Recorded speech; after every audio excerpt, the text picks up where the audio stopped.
Why do so many prop traders fail at the challenge stage? It's a really interesting question, and I think you can break it down into stuff from the prop side and then also stuff from the trading side. So from the prop side, there's maybe two aspects involved. Firstly, if the challenge itself is too difficult, then that's always going to erode someone's confidence if they do the challenge, fail, keep doing the challenge, and just end up on this hamster wheel where they're going round and round and they're never getting anywhere because the challenge is too difficult, it's too tight, there's too many rules. That's the first thing, but also there's a cost implication as well, because if you imagine that someone is on that treadmill where they're constantly failing at the challenge, if the fees for that challenge are too high, then it starts to add up over time. So when they do become successful and they get the first payout,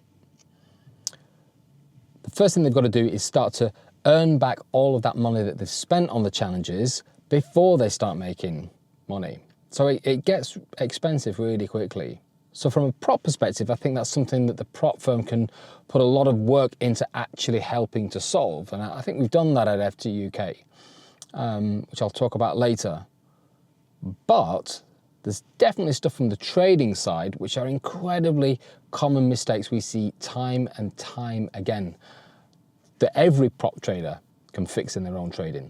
I suppose the first thing would be risking too much on all of your trades, because what it really demonstrates is an overall lack of understanding in a lot of new guys that are learning how to trade, in understanding leverage and margin, and understanding that when you are trading, you're always working from a leveraged position. You're working with borrowed money. You can't help it. That's the way it goes. And if you don't understand that, it's very, very easy to hit the button and end up in a mess, because the swing that will go against you if your position is massively oversized will just decimate you very quickly. And that obviously is psychologically very, very bad. Also as well, a lot of people, they don't understand the difference between leverage and margin. And it's very simple, and that is leverage is what you choose. So the prop firm or the broker will offer you a certain amount of leverage, but margin is what is dictated to you. That is set for you on your account. The other aspect as well is having the wrong frame of reference in the market for the distance that you're trying to make. And what I mean by that is, if you look at the way that a bank will view the overall market, they'll always look at it from a daily perspective, and there's a certain range that you'd expect in any asset. And they use indicators like standard deviation, which will give you a kind of average number of that range, and then they will position their risk according to that. What's very common for a lot of prop traders to do is to step into that. What I'm trying to say is they're too close to the market, they're too intraday. So that, plus not understanding how leverage is impacting their account, is a core reason why people are always risking too much and overtrading. Next thing to consider is speed. Now this is very, very common. And what I'm trying to say is slow it down. It's very, very easy to think, okay, I need to get funded tomorrow, next week. That's very, very quick. And if you bear in mind this professional standard metric, any hedge fund over the course of a 12-month period would be really happy with a 20% return. Well, on a lot of prop challenges, you may have to hit a 10% profit target, something like that. That gives you an idea of what a hedge fund would do over a year.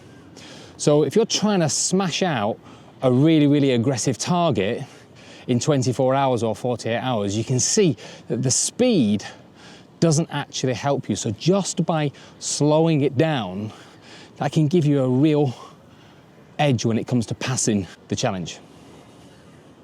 Okay, let's talk about risk management, because this is the thing that's ultimately going to keep you in the game for longer. Notice I say risk management, and that gets confused with risk avoidance. You cannot avoid risks completely in the market. Trading is risky. So you can't avoid the risk, but you can manage it. And that's why we have so many tools to help us do that. Now, it sounds old-fashioned, but you'll be staggered at the amount of traders that we see at FT UK that don't use a stop loss. that is the key thing, the key core component of any trader's plan for risk management. And it's really important to have a stop in place and know what it is and how it's supposed to work. And it's not just about preserving your capital, although it does do that. Your stop loss plays a really vital role in telling you where your trade is wrong. And that's important because traders are very good at analysing the market, looking for the setup, whether that's an ITC order block that you're looking to trade against, or moving averages, or Fibonacci, whatever it is. But that setup is only valid to a certain degree, and beyond a certain point, it would be completely invalidated. That is where your stop loss should be. So when your stop loss is triggered, it's saying that your setup is no longer valid. Now, that's a lot of the trading stuff, or the common mistakes that traders make. But what about the prop stuff, the stuff that the prop firm can do? Well, this is where I think our new Flex challenge is really, really helping traders, because it solves a lot of those core issues. Number one, it's only $9 to start. So you can keep having a go, even if you're struggling, and it's not going to cost you the ranch. That's amazing. And when you do become successful and you then achieve a payout, you're not trying to make back a whole load of challenge fees. So it's not going to erode your confidence either. But also as well, the rules around it are really, really simple. And there's nothing too complicated in there. It's all about getting you to that funded stage.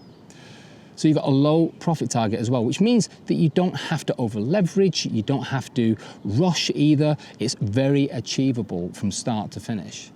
That's not something that you see very often. So you bring that kind of thinking from the prop side together with a trader that works through all of those problems that they have in their own psychology and the way that they've mastered the markets.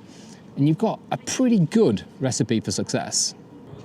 So the Flex Challenge does an amazing job, and in my time at FT UK over the last 2 years, I think this is the closest we've come to creating a challenge and a framework that really embodies what it's like to be a prop trader and really helps traders get funded very quickly in a cost-effective way. But as a prop firm, we can only do so much.